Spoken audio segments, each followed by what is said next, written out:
While waiting for the subway, Kei notices that his childhood friend Kato is also standing nearby, but he doesn't say hi to him. Suddenly a drunk man falls on the train tracks and nobody knows what to do. Kato jumps in and tries to move the guy, but he can't do it alone. He asks the crowd for help and even calls Kei by name, but everyone ignores him. With no other choice, Kato moves the man as much as he can, and once he's at the platform's edge, the crowd finally helps him pull the man up. At that moment the train appears and Kei tries to help Kato get back too, only for both of them to fall. The train runs over them and they get ready to feel pain, however to their shock they appear inside a white room instead. There are other confused people there and a huge black sphere. Kei leaves the room to check the door, but it's locked. Kato checks the windows but they can't be opened either. Then Kato confronts Kei for ignoring him at the station and Kei claims he didn't see him.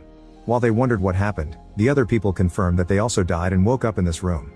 Suddenly laser beams come out of the sphere and create a wet female body out of nothing. The group confirms that's how everyone has appeared here.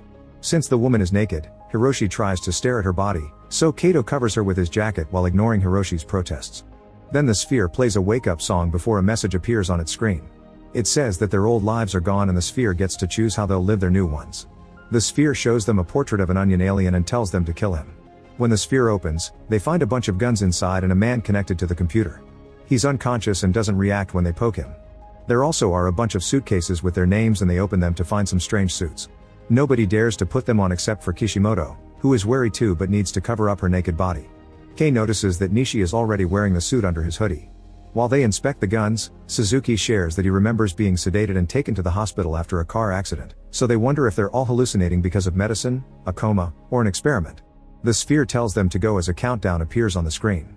Suddenly their bodies begin disappearing with the same blue lasers from before. The entire group is teleported outside and for a second they think they can go home, so Nishi decides to speak up. It turns out they're on a virtual reality show produced by Nishi's father. It's called American Tryout and organized by American Cable TV and Yale University. Whoever completes the mission wins $100,000. Nishi confesses he asked his father to put him on the show on purpose. Kei sees a child nearby and Nishi confirms that's the onion alien. They have 20 minutes to kill him, so most of the group goes after him. However, Kishimoto, Kei, and Kato stay behind. After a short chase the group manages to surround the kid, who pretends to be innocent before shooting slime from his nose to distract them and run away. Kei and the others are searching the area and notice there are no other people around. It also feels like they're walking in circles. Suddenly the chase passes by their side, so Kato and Kishimoto decide to follow it. This time it takes the group much more running to corner the boy again in a garage. Hiroshi shoots his gun and a blast of light makes the alien's arm explode. The boy responds by slashing the legs of 3 of the men, who furiously shoot their guns at the same time. The alien explodes and covers them in blood, causing Suzuki to throw up. Hiroshi thinks this is fun and starts shooting at the body repeatedly, causing more blood explosions until Kato stops him. At that moment a very tall man appears behind them and Hiroshi insults him, so the man cuts his leg off.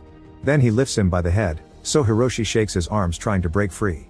This knocks off the man's wig, revealing he's also an alien and the boy's father. 2 guys open fire but the man uses Hiroshi's body as a shield and it soon explodes. Then the man reveals huge claws and proceeds to kill everyone in the garage except for Kato.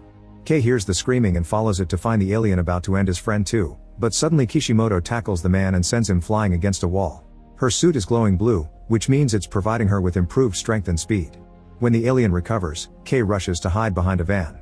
The alien hits Kato and Kishimoto, sending them flying at the same time. However, Kishimoto is unharmed thanks to the suit. Seeing this, Kei opens his suitcase but finds it empty. When the alien comes after him, Kei sneaks around the van and hits the man on the head with the suitcase from behind. Furious, the alien roars and breaks the street light bulbs. He raises his arm to attack Kei, but at that moment a bunch of wires appear and twist around the alien to trap him. Then Nishi turns off his camouflage and tries to give a gun to Kei, saying he was creative with the suitcase so he deserves the point. Kei raises the gun but he doesn't dare to shoot, so Nishi takes it back and kills the alien himself. Afterward the 4 of them are sent back to the white room without any bloodstains. To their shock Suzuki appears as well and Nishi explains that as long as they aren't fully dead, they'll be brought back and injuries get healed no matter how serious they are. He refers to the sphere as Gaunt's as the countdown finally ends. Then it assigns points for the mission. Everyone gets 0 and insults except for Nishi, who gets 5 and has now accumulated 79.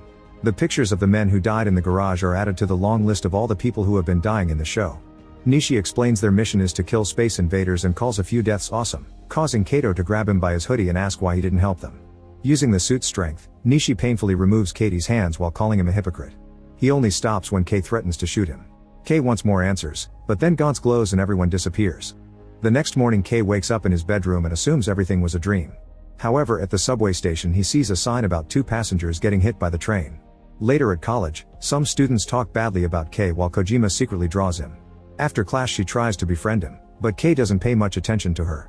In the afternoon Kei tries to visit Kato at his old address, but the building has been replaced by a parking lot. Then he searches the street where the mission happened and finds the walls destroyed by the alien, but the garage is empty and clean.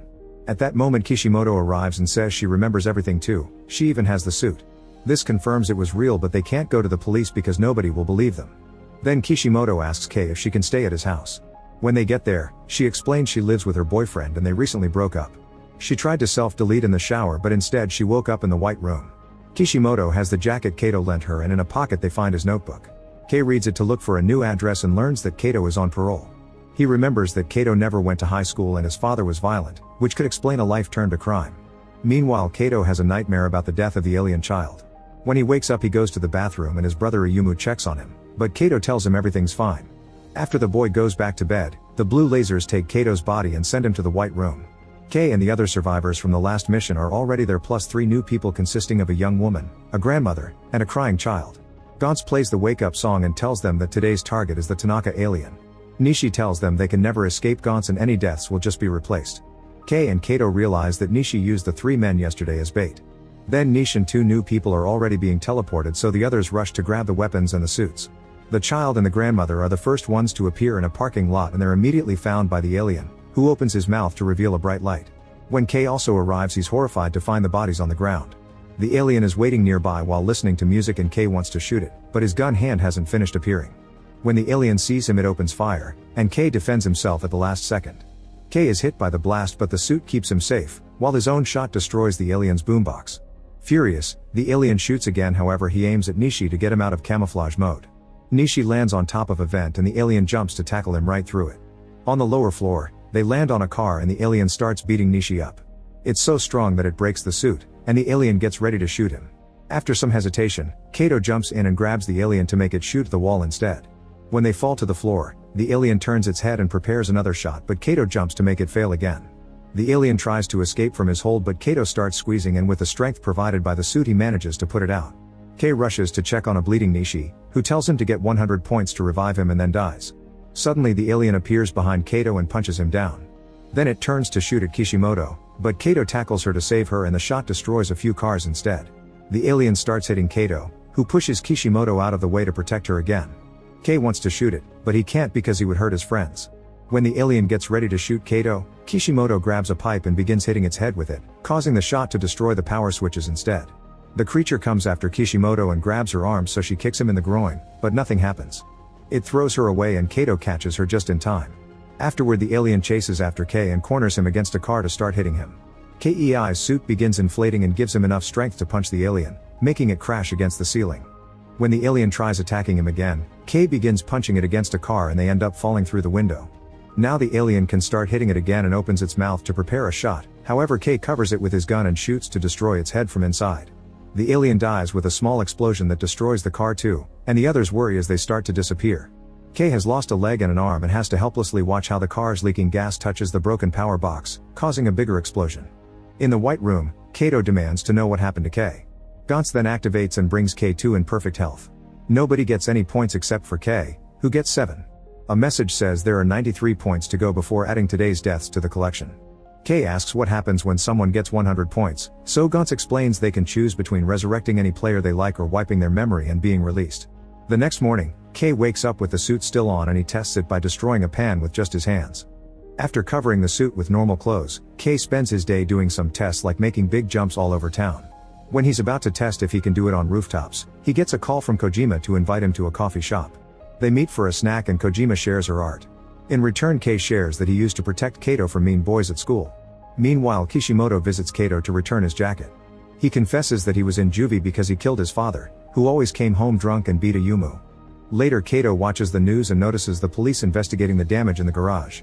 Ayumu tells him that lately he's been dreaming that his brother disappears, but Kato assures him he isn't going anywhere. That night the heroes are called back to the White Room with new players. The mission today is a creature known as the ill-tempered alien. Kato asks the newbies to put on the suits and grab a gun, but a monk protests by saying this is the work of the devil. It causes Kato to freak out as he explains he doesn't want to see any more death. Kei tries to calm him and an argument ensues, only to be interrupted when Gaunt starts sending them out to the mission. The group is taken to a museum with two huge statues at the entrance. One of them must be the alien, but before they can discuss a plan, a newbie shoots the left statue and destroys it. At that moment the right statue starts moving and tries to stomp on the players, who move away just in time. Everyone starts running while the alien keeps using its fists or feet to try to kill them, but it's too slow. The monk runs into the museum and hides inside a room full of Buddhist art, where he starts praying. Whenever he closes his eyes, a statue in the room gets a little closer to him. Outside, Kei circles the statue to try to get the killing shot, but it jumps high and lands with such strength that the shockwave sends everyone flying. Hearing all this, another terrified newbie hides in the same room as the monk. Kei tells Kato to evacuate the others before going after the statue again, jumping very quickly to dodge the kicks. Then Kei slides under the statue and shoots at its leg, causing the limb to explode and the statue to fall on top of another newbie. Now that the statue is weak, Kei shoots it in the face and causes a huge explosion that kills the alien. He's very proud of himself, but Kato calls him out because he got a player killed. Kei says it's Kato's fault for not evacuating everyone as he asked. In the white room, Gaunt's timer resets. At that moment a severely wounded newbie comes out of the museum and the group concludes there's another alien. Kei, Kato, and Kishimoto go inside and find the monk dead in the Buddhist room. Suddenly a statue with multiple arms attacks Kei, who blocks the blow with his gun and gets disarmed in the process. Then the statue begins to repeatedly stab Kei until Kato drags him away. He leaves Kei with Kishimoto, saying it's his turn to fight to protect his friend like Kei used to do for him in school. Afterward Katie sneaks around the room with his gun ready. Thanks to the reflection on the glass, he sees the alien appearing behind him and dodges its attacks, causing some art to get damaged instead. Suddenly the alien starts talking, pointing out it was the humans who attacked first and killed its friends. Feeling bad, Kato lowers his gun, only for the alien to attack again and disarm him. It then announces it wants revenge, but at that moment it explodes from a shot by Kishimoto. Unfortunately the alien has dodged the attack and hits Kishimoto to knock her down. It opens its arms and reveals more swords, only to stand there as if it was a real statue. Kato gets a blade from his suit and attacks the alien, starting a vicious sword fight. The alien is clearly much stronger and easily overpowers Kato, throwing him away. Kishimoto catches him midair while the statue comes closer to kill Kato, however Kishimoto jumps in to protect him and gets impaled by multiple swords at the same time. She falls in Kato's arms and with her last breath she tries to kiss him, but dies before their lips meet. A furious Kato attacks the statue again, but the alien simply uses the swords to toss him from side to side by slashing his whole body, then finishes him with multiple stabbings. After throwing the body toward Kei, the alien says it'll destroy everything as revenge. Seeing all his friends dead, Kei forces his weak body to stand up and activates the suit to its maximum power. The alien easily blocks his attack and starts moving its arms, so Kei has to jump out of the way. Then he notices a gun stuck in the railing, so he makes another jump to dodge the swords and grab it. When the alien is close enough, Kei opens fire, however the creature blocks the shot with its swords. Next the alien drops a small Buddha statue on the ground. The figure begins to crack and grow, getting so big that it destroys the stairs and bursts through the roof. In the process its giant hand has picked up Kei and now claps to kill him, but Kei ends up falling. He starts running away but stops when he hears Kato's voice and receives his friend's gun. Kei opens fire and the statue tries to grab him, only to get the hand blown up instead. Then Kei runs up the statue's arm, but when he reaches the face, he gets headbutted and falls. Refusing to give up, Kei punches the statue's face and ends up getting swallowed instead. Now he's inside the creature, Kei can shoot all around him and kill the alien with a huge explosion. Afterward Kei runs to check on Kato but disappears before he can help. Suzuki and a newbie are already in the white room, but not the others. Gaunt gives Kei 13 points before adding the new photos to the dead list. As soon as Kei sees Kishimoto and Kato he asks to get his friends back, but Gaunt reminds him he needs 100 points. The next day at the station Kojima notices that Kei is in a bad mood and offers her help but Kei ignores her. Then a kid starts crying because his hat fell on the rail, so Kei jumps in and retrieves it, making the child very happy. At that moment the train appears but Kei doesn't move, so Kojima immediately drags him back to the platform to save him. She cries as she explains she likes him and Kei promises to her that he won't die. Later Kei visits Ayumu to drop the bad news. That night Kei reappears in the white room, where Suzuki plus a bunch of new people are waiting. Then Gaunt begins playing its song to announce a new mission. Meanwhile Kato appears in a crowd outside the museum. Make sure to subscribe and turn on notifications so you can watch more videos like this. Thanks for watching.